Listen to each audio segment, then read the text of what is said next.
Alright guys, welcome to This Week in Wrestling, covering everything that's gone on over the course of this past week, a week which seen the breaking news that Brock Lesnar has been flagged for a potential doping violation.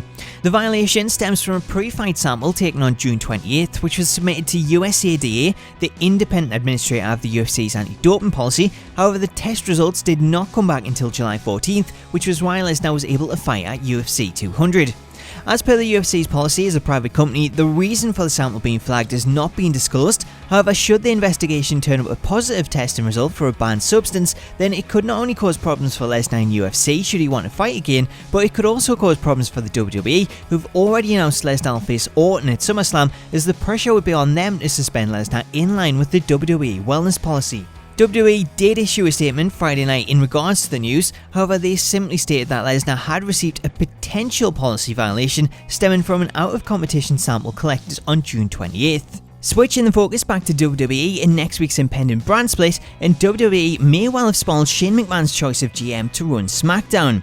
Now, in case you're wondering why Shane's not running it, technically he is, as Vince announced this week on Raw that Shane will run Smackdown and Stephanie will run Raw. However, he wants them to be commissioners of their respective shows, whilst also appointing a GM to handle the day-to-day duties. So who's Shane's choice? Well, according to an article that briefly appeared on the WWE app, the title strongly suggests it's Daniel Bryan, as the title read, "The Yes Movement takes over SmackDown Live." The article was pulled shortly after being released. However, should it be legit, then there's a good chance we may see Daniel Bryan announced as the new Smackdown GM this Tuesday.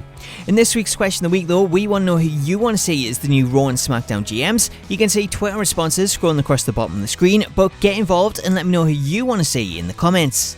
Staying with SmackDown, and in another spoiler, WWE briefly featured this new SmackDown Live logo on Raw this week, potentially giving away the new look ahead of Tuesday's reveal.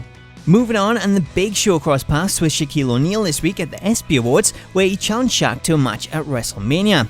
Shaq accepted the challenge, which WWE have now uploaded footage of to their YouTube channel, meaning it looks as though we'll have our first match set for WrestleMania 33, which takes place in Shaq's hometown of Orlando. This week also seen the official TV debut of Bobby Roode in NXT after appearing on screen in the crowd and in a backstage segment previously at recent takeover shows. Roode cut a promo at the crowd at this week's TV tapings where he announced he's finally here in NXT and that NXT is a great place simply for the fact of him being there, going on and saying that from now on he's going to make NXT glorious. Switching to Roode's former employers, TNA, and during this week's live episode of Impact, former Ring of Honor star Moose made his debut with the company, in which he attacked Bobby Lashley during the show's main event. Finally, this week also seen the debut of the WWE Cruiserweight Classic on the WWE Network, which had a phenomenal first episode and has led to WWE already signing up 2 talents to NXT contracts.